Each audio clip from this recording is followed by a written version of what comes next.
know you're thinking about the negatives, but there were a lot of positives in this game for the defense. Talk about the way you guys were able to get pressure on Mayfield and do some things to affect him. We knew he was a mobile quarterback and he can make big plays, so that was just something we emphasized, just getting to him, keep him in the pocket. I mean, we did that at times. Some of the times he got out of the pocket and it really hurt us too, so we go watch the film and see how we can improve.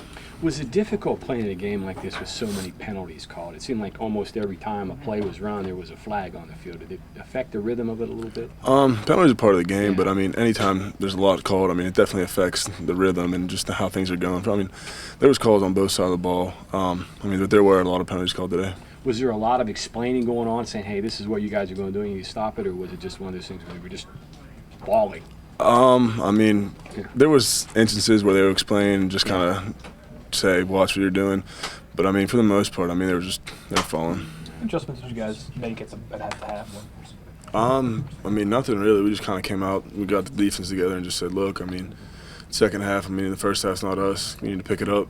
Other than that, I mean, just little things here and there, but, I mean, no big adjustments. I guess possible that you were too excited coming out and just needed to kind of settle into the game? I mean, it's hard to say. I mean, it's hard to be too excited for a game. I mean, there's always, like, first drive jitters or things like that. I mean, once you get the first drive, but, I mean, it shouldn't last the whole half. What did you see on that run they popped up the middle in the first half?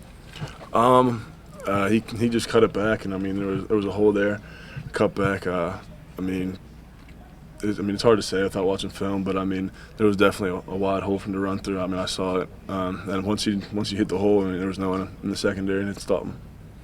P-Ron really hurt you guys last year. You guys were able to stop him, but what were you able to do? He was someone we focused on during film this week. I mean, just because of last year and how dangerous he is, we just emphasized knowing where he is at all times, and then once you got to him, make sure you wrapped up and brought him to the ground. I mean, he broke a lot of tackles last year, and that's something we emphasized. What was the most difficult part of defending Mayfield? It looked like he was pretty mobile back there. The biggest thing is just getting him out of the pocket. I mean, he was able to make some plays downfield, and just getting out of the pocket and keeping plays alive.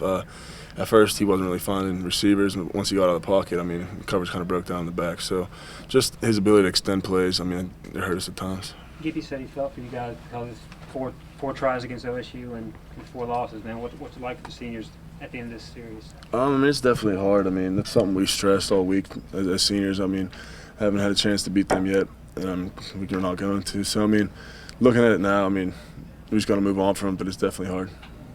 Does it hit home that, you guys are this close, that just what you need to do to get over the hump a little bit? I mean, it definitely does. I mean, it's hard for us because we know we could have done better, and looking back, we could have done this, we could have done that. So, I mean, we just got to take everything we can from this game, watch film, and move on next week.